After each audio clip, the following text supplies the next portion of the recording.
हाँ जी दोस्तों, दो बेहतरीन और इंपॉर्टेंट सेक्शंस को कवर करने वाले हैं इस वीडियो के अंदर, सेक्शन नंबर 27 और सेक्शन नंबर 28। तो पहले 28 को करेंगे, उसके बाद 27 को करेंगे। सीक्वेंस का यहाँ पे कोई रेलेवेंस नहीं है, दोनों सेपरेट है, दोनों का आपस में एक दूसरे से कोई लेना देना नहीं है। तो पहले 28 को कवर करते हैं, मॉड्यूल के अंदर 28 को भी पहले दिया हुआ है, और फिर 27 को देख लेंगे। 28 बेसिकली क्या बात करते हैं, तो इसके लिए भी आपको एक छोटा सा एग्जांपल दिमाग में रखना है। क्या कि सपोज कीजिए कोई मेंबर है, ऑलरेडी उसके पास शेयर्स हैं और उसको उसको पब्लिक में इशू करना है, तो उस केस में वो क्या करेगा मेंबर।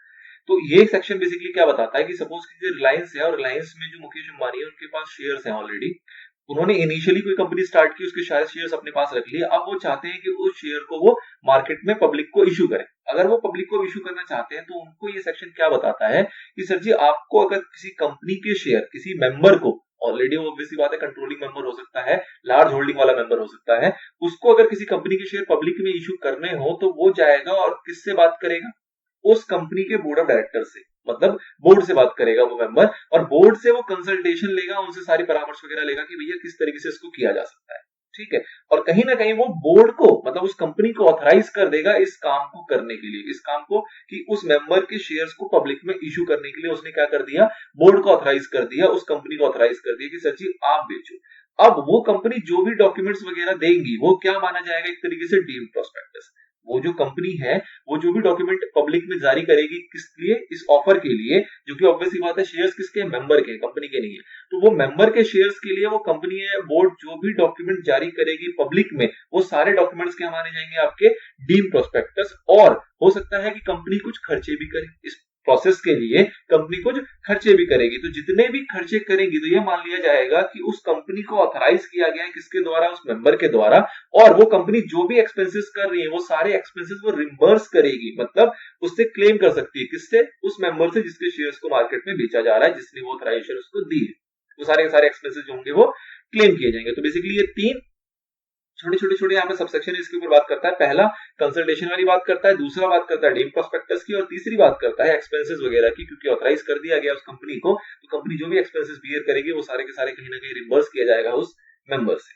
ठीक है, तो ये छोटा सेक्शन था, कुछ नहीं, की जो बात कर रहा है कि अगर कोई मेंबर पब्लिक में बेचना चाहता है शेयर्स को, मतलब offer for sale of shares by certain members of a company, तो उस सिनेरियो में आपके क्या प्रोविजंस लगते हैं। तो सेक्शन 28 यहाँ पे एप्लीकेबल होता है, जो छोटी छोटी तीन बातें बताता है, तीन सबसेक्शन के तहत। ठीक है, ज्यादा कुछ खास बात नहीं थी। अगला सेक्शन आता है हमारे पास, सेक्शन नंबर 27, जो की बात करता है variation in terms of contracts और ऑब्जेक्ट्स इन प्रोस्पेक्टस। मतलब क्या हुआ कि हमने प्रोस्पेक्टस जारी किया और उस टाइम पे हमने अपने कुछ ऑब्जेक्टिव बताए कि हम जो पैसा रेज करने वाले हैं इसको हम यहाँ लगाएंगे, वहां लगाएंगे, वगैरह वगैरह।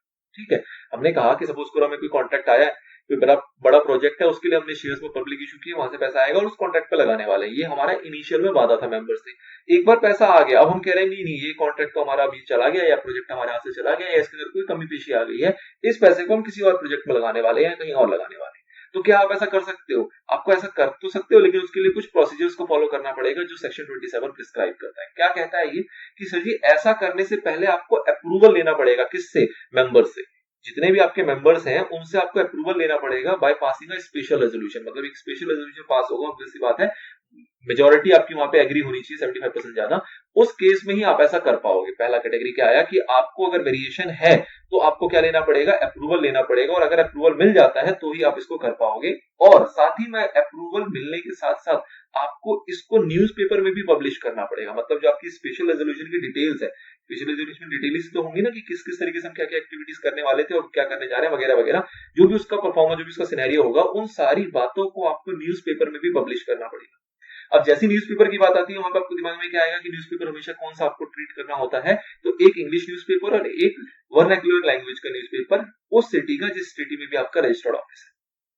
ठीक है, और साथ ही में न्यूज़पेपर में जब भी पब्लिश करने की बात आती है तो एक और कंडीशन क्या आता है कि भैया न्यूज़पेपर में आपको जस्टिफिकेशन भी बताना पड़ेगा कि क्यों करने जा रहे हो ऐसा, क्या ऐसा हुआ कि आप उससे बदल के वहां किसी और ऑब्जेक्ट करने जा रहे हो, तो वो आपको जस्टिफिकेशन भी उसके अंदर इंडिकेट करने होते हैं कि क्या रीजन है। ठीक है, पहला पॉइंट क्या आया कि आप ऐसा कर सकते हो, स्पेशल रेजोल्यूशन पास करना पड़ेगा और न्यूज़पेपर का भी सवाल यहाँ पे उठ जाएगा। साथ ही में ये कहता है कि भैया ऐसा नहीं कर सकते अगर आप उस पैसे को यूज करना चाह रहे हो किसी भी ट्रेडिंग एक्टिविटी, मतलब किसी और लिस्टेड कंपनी के शेयर्स वगैरह परचेज करने के लिए या ट्रेडिंग करने के लिए, तो उस केस में आपको ये अलाउड बिल्कुल नहीं होता। मतलब उस केस में स्पेशल रेजोल्यूशन भी नहीं चलेगा। मतलब कि सपोज कीजिए किसी ने प्रोजेक्ट ए के लिए पैसा रेज किया था पब्लिक से और अब वो प्रोजेक्ट बी में लगाना चाह रही है, तो लगा सकती है, उसको स्पेशल रेजोल्यूशन पास करना पड़ेगा, न्यूज़पेपर में पब्लिश कराना पड़ेगा।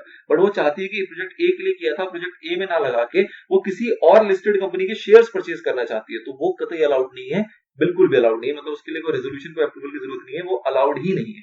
ठीक है, तो ये बात करता है आपका इसका सबसेक्शन नंबर 1। सबसेक्शन नंबर 2 कहता है exit offer to descending shareholders. मतलब बेसिकली क्या हुआ, ये पॉइंट भी आपने पहले सुना हुआ है कि कभी भी कुछ हम ऐसा हरकत करना चाहते हैं वेरिएशन वाली चीजें, तो हम उन शेयर होल्डर्स को भी मौका देते हैं जो कि जाना चाहते हैं। मतलब कि अगर कोई ऐसा शेयर होल्डर है जो कि 75% ने अप्रूवल दे दिया, 25 के अंदर से हो सकता है कि 5-10% वाले लोग ऐसे भी हो जो कहते हैं जी आपके वेरिएशन से हमें मतलब नहीं, हमें तो हमारा पैसा तो हम जा रहे हैं, तो आपको उसको अपॉर्चुनिटी देनी पड़ेगी। मतलब कि अगर ऐसा होता है कि आप वेरिएशन करते हो ऑब्जेक्ट के अंदर और सपोज करो कि सारे लोग एग्री नहीं हुए, स्पेशल रेजोल्यूशन पास ही नहीं हुआ, तो उस केस में तो आप कर ही नहीं सकते। स्पेशल रेजोल्यूशन पास हो गया, लेकिन 2-5-10% वाले लोग ऐसे भी हैं जो कहते हैं कि जी पास कर लिया ठीक है, मेजोरिटी एग्री ठीक है, लेकिन हमें फिर भी इंटरेस्टेड नहीं है, हमें तो जाना है। तो आपको उनको अपॉर्चुनिटी देना पड़ेगा एग्जिट का। मतलब कि वो चाहे तो अपना पैसा लेके जा सकते हैं। कौन अपॉर्चुनिटी देता है? तो ये सेम पॉइंट चलता है, हमेशा पहले भी आया हुआ है कि जब भी अपॉर्चुनिटी की बात आएगी तो ये प्रमोटर्स देते हैं या फिर कंट्रोलिंग शेयर होल्डर्स, जिनका मेजर कंट्रोल है आपकी कंपनी के अंदर, वैसे वाले शेयर होल्डर्स को अपॉर्चुनिटी देनी पड़ेगी डिसेंटिंग शेयर होल्डर्स को एग्जिट करने की। ठीक है, ये आपको मेमोरेंडम वाले में ध्यान आ रहा होगा, वहां पे भी आया था जब अल्टरेशन वाली बात आई थी। ठीक है, तो ये बेसिकली 2 सबसेक्शन में इसको क्लासिफाई करता है। वेरिएशन होगा तो आपको क्या करना है, स्पेशल रेजोल्यूशन पास करना है, न्यूज़पेपर में डालना है, लेकिन आप ट्रेडिंग या इक्विटी परचेज वगैरह के लिए किसी और लिस्टेड कंपनी के लिए कतई नहीं कर सकते, इवन दो रेजोल्यूशन पास करने के बाद भी। और दूसरा पॉइंट आता है कि अगर कोई एग्जिट करना चाहता है तो आपको उसको जाने का मौका देना पड़ेगा। कौन देगा? प्रमोटर्स या फिर जो आपके कंट्रोलिंग शेयर होल्डर्स होंगे। तो ये 2 छोटे-छोटे सेक्शंस थे, बट केस स्टडी में इसका बहुत इंपॉर्टेंट क्वेश्चंस फ्रेम हो रखे हैं, हम आगे भी देखेंगे कई क्वेश्चन इसके ऊपर फ्रेम हुए हैं, तो आपको इसको ध्यान में रखना है कि क्या इसके प्रोविजंस हैं। चलिए, तो this is all about section number 27 and 28।